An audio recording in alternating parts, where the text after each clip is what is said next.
Hello, creeps. It's me, John Kassir, the voice of the Crypt Keeper, and you're listening to Chronicles from the Crypt.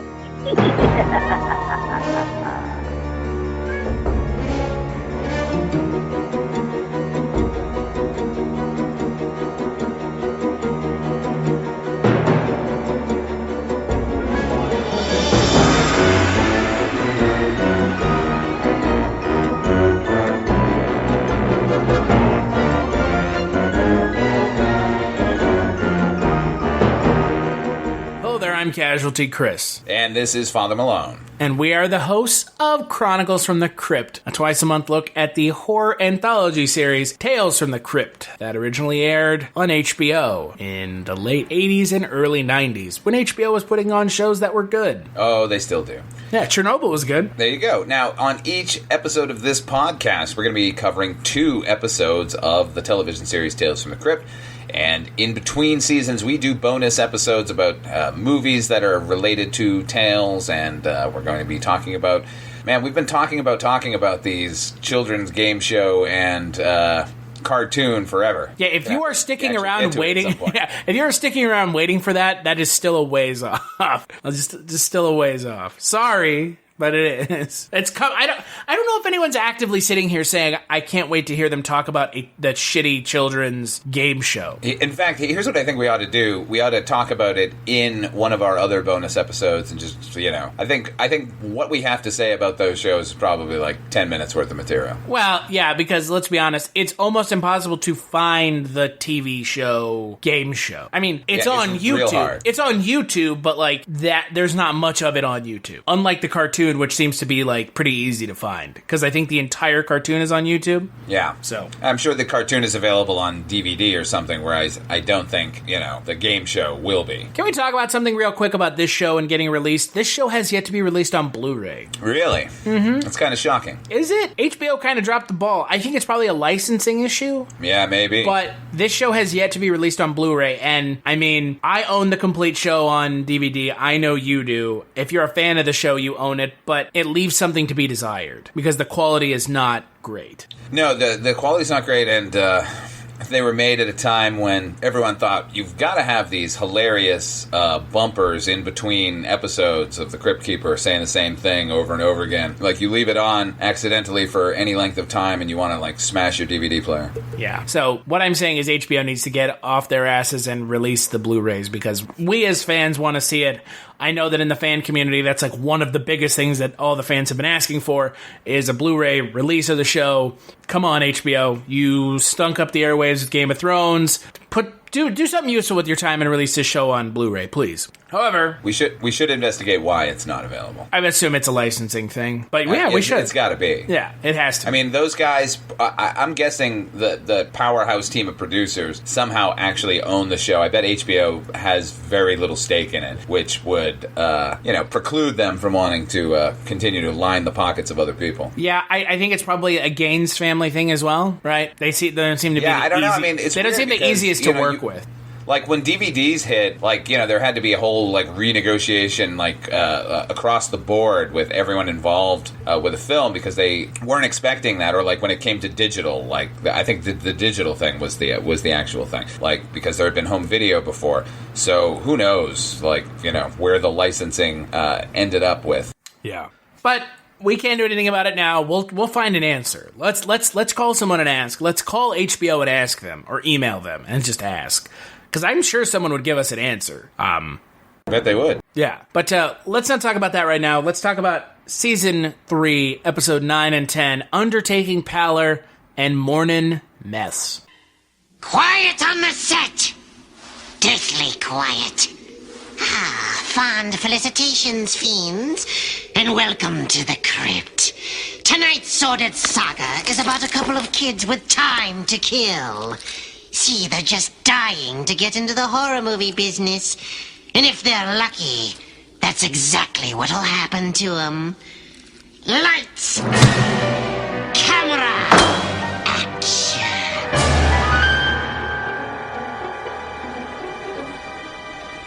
Undertaking Palor aired July 24th, 1991. It is directed by Michael Thau. That's right, Tao. Written by Ron Finley. It stars John Glover, Graham Jarvis, Aaron Eisenberg, Scott Foltz, and Jonathan Key-Kwan. Yes, Jonathan Key-Kwan, otherwise known as Short Round from Indiana Jones. I forget his character's name in Goonies because I've only seen that movie once. Yes, Railroad Me, Please. I've only seen that movie once. But I know him as Short Round. That is a beloved childhood classic. So is Temple of Doom for me. Oh yeah, well that's a better film than Goonies. Well, that's also the best Indiana Jones movie. But we're not having that conversation. Is it though? In my opinion, no, it's not. Raiders of the Lost Ark is a fucking perfect film.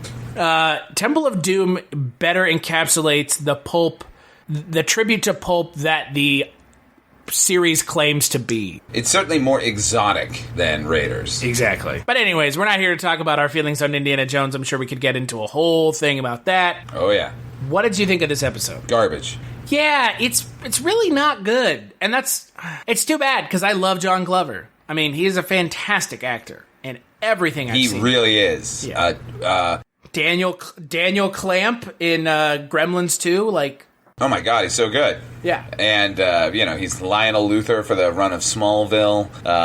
If anyone wants to see a great little independent film, watch The Chocolate War, because he is terrifying as sort of a headmaster of a boys' school. He's always been an interesting actor, and what a disservice that they gave him this fucking episode to do. Yeah, because he also would have been good in the last episode we watched, the Easel Kill You episode, in the William Atherton role. He could have played that spectacularly. Yeah, but I mean, look, I do appreciate William Atherton in that role, because that's just kind of... Yeah, I'm not trying to take anything away from William Atherton. I'm just saying, like, there are so many good episodes they could have plugged John Glover into that would have allowed him to, shine. I mean, he shines here. It's just that everything else around him is garbage. Yeah, everything else in this episode is really dumb. And it's like, it's shot in this weird, like, found footage way. It's like sort of found footage, but not found footage. I don't know how to explain it. It's like weird found footage. Yeah, not even half. It's like 3/4 like standard film, and then suddenly we're watching through the viewfinders of these kids' cameras. Which, I guess, it speaks to the time when suddenly everyone had the capacity to have a home video camera, but... That must be what this is going for? Kinda, yeah. Because they all have these giant video cameras all of a sudden. Yeah, a little weird, like, whereas it seemed like none of them had one before, but somehow they all managed to procure one.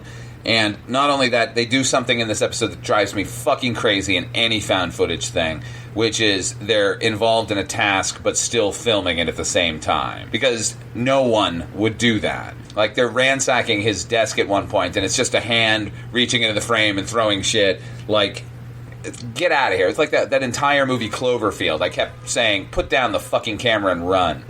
Someone's gotta know. Why would they run when they can show it on camera? So stupid. Yeah, it doesn't work great. Plus, I don't like any of these kids. I think they were going for some sort of, like, monster club, but, they're like standard Stand By Me kind of group of kids who are, like, ribbing each other and, like, I'm, like, making fun of the fat kid. Ha-ha. Boy. I mean, the best kid in the episode is Jonathan Key-Kwan. Yeah, he's good. But, like, of course he's good. He was in Indiana Jones. He was in the Goonies. Yeah, I mean, there are a couple of redeeming things in the episode.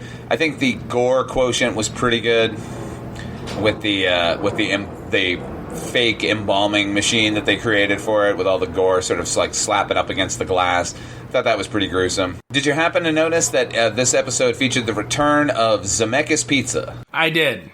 I noticed Zemeckis Pizza. Hardy har har. Oh boy. Zemeckis Pizza. We're going to keep milking that. Like, did they just have the prop from the earlier episode and thought, okay, just stick it in here now? It's kind of what it seems like, because I don't know how else to describe it. It's a connected universe. That, by the way, is another trope that drives me crazy, and I wish everyone would just now stop. The coroner witnessing, like, awful, blood and gore and casually eating. Like, we get it. They work with bodies all day. They're going to eat in front of them. It does not faze them. Everyone can stop doing that now. Well, and the thing is, like, the thing about that is, like, everyone else finds it weird except for the coroner, and so, of course, they're going to be freaked out by it. Right. Yeah. But, come on.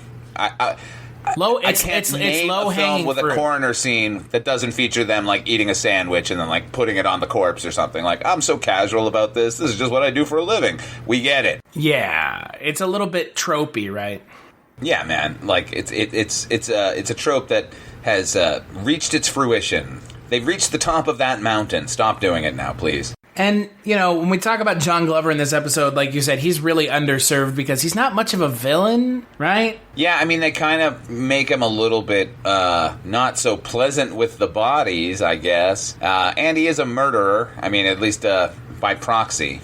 Because the plot of it is that he and the druggist in the town are filling bad prescriptions so that they can kill the corpse so they can get the money for the funerals. And then John Glover's dicking over the drugstore guy because he's not giving him all the money. Like, guys, there's got to be a better way to make money. Like, why don't you just sell the drugs? Yeah, right? Seems like a lot of work, just like killing people. At some point, there will not be any people to kill. Yeah, and like, you know, you could only do that for so long because at some point, right, the police are going to say all of them get prescriptions from this one drugstore. Exactly. And as much as he's a funeral parlor, it's, you know, police have coroners of their own. Yeah. Like, he's they're not going to do coroner. all of that. Yeah. He's just an Undertaking Palor owner. Oh. Good Lord. Palor. What a... Man, that's some funny shit. Was this supposed to be a comedy episode? Like, it seemed like they were aiming for it. I think it was, but it fell short. Vastly short of the mark. It fell short round of the mark. Ooh, yeah, this is a skip. Zing! Zing, zing! This fell short for me. This is a skip, big time. Oh, hard skip. Don't watch this one. You do not need to waste your time. There's really, like, there's no... I mean, look, John Glover is great, but go watch him in something better. Jonathan Keyquan also does not know how to cry. No, that was real bad. Like that... Oh, man. Just don't, then. If you can't, then don't. Because it was... Yeah, exactly. Why have him, like, do that horrible sobbing? Just stop. Like, give it to one of the other kids. How about that? Yeah, oh, exactly. Once you figure out that he can't cry... Pick the actor who can, and suddenly it's his dad that was murdered. Yeah. Because honestly, it doesn't matter whose dad it was. What was their plan at the end? I guess to turn the video over to the authorities? I guess, but... It wasn't to kill him, because now they're going to jail. Yeah, that's the thing. Like, I kept thinking like this, so what are they going to do with this footage now that they've murdered this man? Go to jail? It's for my dad, asshole. Yeah, sick, man. Yeah, it's a real bad episode. Because again, I don't. If it's supposed to be comedy, if it's supposed to be comedy, it fails. If it's not supposed to be comedy, it also fails. Yeah, I don't know what they were going for. It felt stupid and all over the place. I don't know. Did not enjoy it. Yeah, it's a bad episode for me. It's a skip as well. So let's move on to the next episode, Mournin Mess.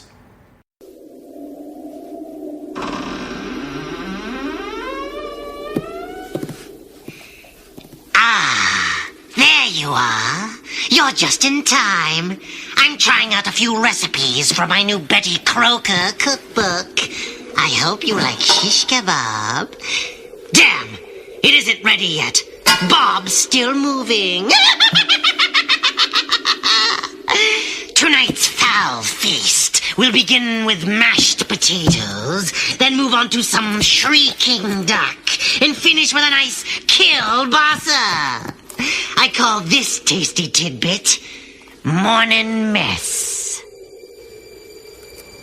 Episode aired July 31st, 1991. It is directed by and written by Manny Coto. If that name sounds familiar to you, that is because Manny Coto was, for a while, the showrunner for Dexter.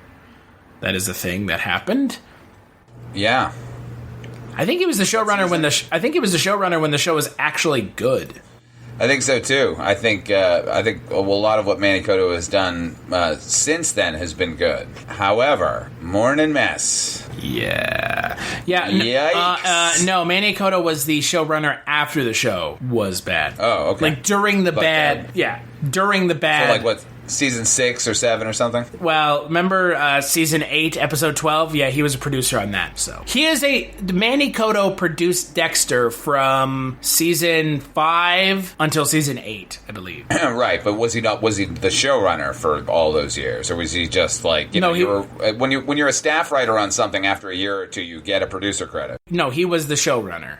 He's the executive producer for Dexter for 3 seasons. Because I remember after the 4th season, the guy who was running the show left. I forget what his name was, but he left the show after the 4th season to go work on something else. I don't remember what it was, but he went and worked on something else, and he left Dexter and it was Clyde. Clyde Phillips. That's who it was. Clyde Phillips was the showrunner initially, and he left after the 4th season, which, by the way, if you watch Dexter, the 4th season is a pretty good place to stop. So, was that the John Lithgow season? Oh, yeah. Oh, yeah. Well, that was spectacular. That's where you stop, and you don't watch anymore, because after season 5 is when it becomes bad. Did it, though? Yeah, it kind of did. Season 2 is not great. Yeah, season 2 is not great, but season 1, 3, and 4 are better than 5, 6, 7, or 8. I don't know, man. Season 4 got involved. I was into it again. Season 4 of the show is one of the best seasons of television you can watch. Well, what season did the final the sort of Dexter's love? What's her name? Oh, Yvonne Strahovski. What is it? Yvonne Strahovski. That's the actor. Yvonne Strahovski. Yeah. Like I thought her character was great. I loved their plot, so I was good whenever she was sort of in the show. I mean, like, that last season leaves a lot to be desired, but not because of her involvement. I thought she was really good in the show. So, and I liked her whole arc on the show. I like Jimmy Smits. He was the best. Who was? Jimmy Smits. Oh, Jimmy Smits. No, man, that's season 2, isn't it? No, that's season 3. Hey, where's Freebo, huh? Oh my God, dude, that season is garbage. Where's Freebo, huh? Where's Freebo? Freebo. Where is Freebo at? Oh, man. But anyways, this episode is directed and written by Manny Cotto, who has done Dexter, the bad Dexter. That was Clyde Phillips. Freebo, dude. That was season 3 of Dexter. You know what we're talking about. You're probably in fits of laughter as well, because Freebo is... Oh, my God. It's so fucking bad. I love Freebo. Fat Freebo, dude. This episode, however, stars Steven Weber, Rita Wilson, and Allie Walker, along with Vincent Schiavelli. A little bit of a bit part from Vincent Schiavelli. A fantastic character actor, Mr. Schiavelli. Yeah, oh my God, he's so good. And he's good in the episode. Yeah, the episode centers around Steven Weber as a journalist who is trying to solve the case of a mysterious serial killer around town who kills homeless people. But what he doesn't realize is ghouls are behind it. Oh my God, what? Who let all these ghouls in here? Hey, close the door, all these ghouls are getting in. Ray! Yeah, this episode is real fucking bad. Oh man, it's so terrible. And you know, the thing is, one of the worst episodes of the show, period. Yeah, it's not good at all. Ghouls as a supernatural entity, they're never really portrayed. I mean, I can only think of maybe 1 or 2 other things where they show up. One of them is a movie we're going to be talking about potentially called The Monster Club. They have a ghoul episode in that. So it was so disappointing that's what this episode was, because the episode is so bad. And, man, let's talk for a minute about their methods here. They clearly have money, right? Oh, yeah. So why are they making this organization to bury homeless people for free that they're all very public about? But the homeless people that they are also killing. That they're killing, right. So how about they just buy a cemetery, dig underneath it, and then eat all the corpses? Like, that... Look, you know what? This came out. This is like 1990, right? Maybe 91. Yeah, 91. So this was at a time period where America had finally figured out that there was a huge population that was homeless. So this was when the comic relief was happening, and outreach programs, and we were trying to face ourselves that there is an enormous population of homeless people that need to be tended to. So I can see where they wrote the episode at the time and thought, oh, well, this is timely. However, it's just misplaced. Like, most of the episode is misplaced. I love the idea of these ghouls, like, tunneling under a cemetery and getting their food, and that's the only redeeming part of the episode, because everything else is just a time waster, man. The same sort of boring fucking story. It's a journalist, and he's an alcoholic, and he's got to lose his job, and he needs to get the big story, and so fucking predictable and just lame. Grateful, homeless, outcast, and unwanted layaway society. Fuck you episode. We're the ghouls. What? Yeah, no shit. That's literally what it spells. Exactly. It's clearly right there on your plaque that it says ghouls down one side. Their plaque that's underground. Yeah, right. Man, none of this episode makes any sense at all. No, does not. It just doesn't. This episode is goddamn stupid. Like, I love Steven Weber and everything I've ever seen him in, but fuck, man. It's shockingly stupid, right? Yeah, I mean, I can't fault any of the performances. They seem pretty good. Rita Wilson's great. Yeah, Rita Wilson's real good in it. We never see enough of her. No, well, I mean, she's in Jingle All the Way. I'm not a big fan of Ali Walker. What about Jingle All the Way? She's in Jingle All the Way. Is she? Yeah, she plays Arnold Schwarzenegger's wife. Yeah, that's fine. Jingle All the Way is the American cinema classic. You should watch it. Absolutely. You should watch it at Christmas. Well, you know what? And Jake Lloyd. In that movie, so. And Jake Lloyd. Jake Lloyd. There you go. The once and future Anakin. And Phil Hartman. I like how that's the back door is Phil Hartman. Phil Hartman makes everything okay. Yeah, he kind of does. I can watch a terrible thing, and Phil Hartman will show up for one scene. I'm there. That is a guy who I think is one of the more phenomenally talented actors, of all time. Certainly one of the best Saturday Night Live guys. Really good utility player, and always seemed to elevate everything he's in. Including Fletch Lives. Yeah, including Fletch Lives. And he's not even really being funny in that movie. No. But I will take any opportunity to bring up one of the greatest films of all time. Oh, it's so good. Yeah, Fletch Lives. But anyway, I notice we're talking a lot about not this episode, because what is there to say about it? It is spectacularly awful. Well, I like the makeup at the end there. I'll give it a shout out. No, God, no! Come on. The ghoul stuff look good. Are they vampires? Yeah, they kind of look like vampires, but ghouls are supposed to look like Don't that. they look like the vampires from Buffy? Yeah, man. Ghouls were there first. Yeah. I like a ghoul. I'm a fan of ghouls. Ghouls do it for me. Little green ghouls? That's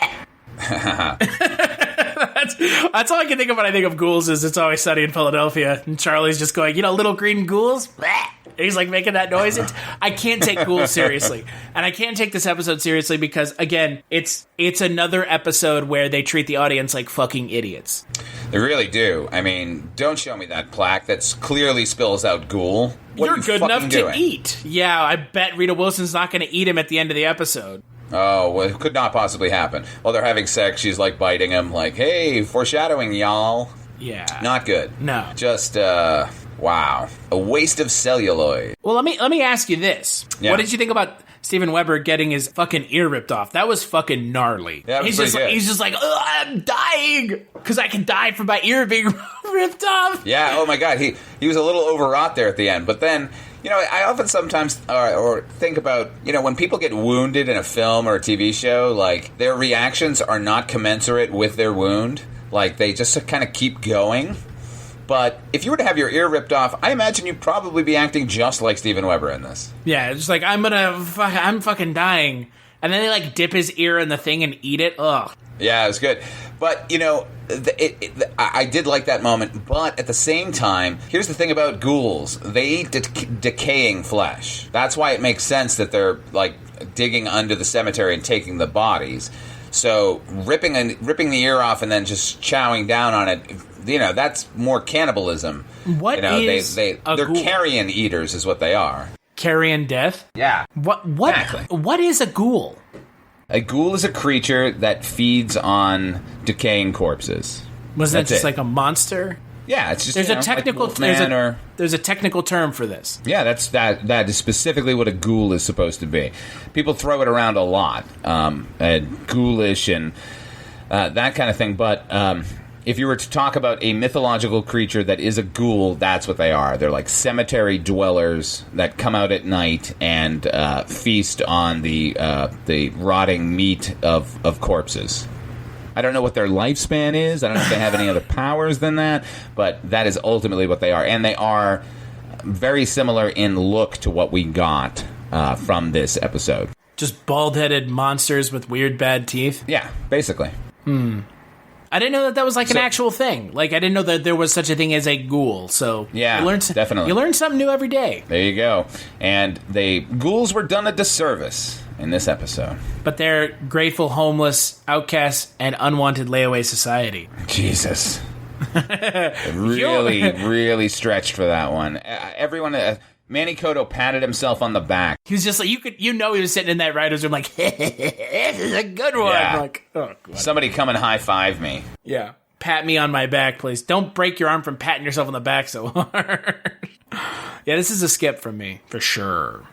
Hard skip. Both of these episodes. You can easily live your life and die happily not having watched either of these particular pieces of entertainment. Agreed. Skip on both. So on the next episode of Chronicles from the Crypt, we're going to be talking about Season 3, Episode 11 and 12, Split Second and Deadline. One of those I remember, the other one I don't. I have no recollection of either. Split Second is the one with the log. Oh, shit. I do remember it. The log and the blind man. That's yes. Split Second. That should have been the title of the episode. The Log, the Blind Man, and Brian James. Yeah, you can't go wrong with Brian James. No, you really can't. Until then, where can people find you, Father Malone? You can find me on the YouTube channel Odd5 Films. Watch my show You've Never Seen. Also, you can find me on Dreams for Sale, the Twilight Zone 85 podcast, where we talk about the reboot of the Twilight Zone from 1985 when it was awesome and people gave a shit. But I've seen Return of the Living Dead. What? I've seen it, so how can I've never seen? You've never seen it? Yeah, oh my god. Biggest mistake of my life. What, the title? The name? Yeah, You've Never Seen, yeah. Well. So every snarky fucking asshole in the world can tell me, well, I have seen this movie. And then your response is, well, then why are you watching this video? Fucko. Yeah. Fucko. Actually, my response is, thank you for the view, because that's just pushing my numbers up. Yeah. Thanks for the +1 in my chart, in my column. Joke's on you, dickhead. It's like someone who goes and, like, eats at a restaurant and then, like, leaves a bad review. It's like, okay, still paid me. Sorry. Got your money, Got sucker. your money. Oh, man. And you can find me over at the Culture Cast when I'm not here. We talk about movies and, all kinds of weird stuff over there at the Culture Cast. And you'll find me on Twitter at Casualty_Chris. Big thanks, as always, to John Kassir for his little ditty at the beginning. And we'll catch you on the next episode.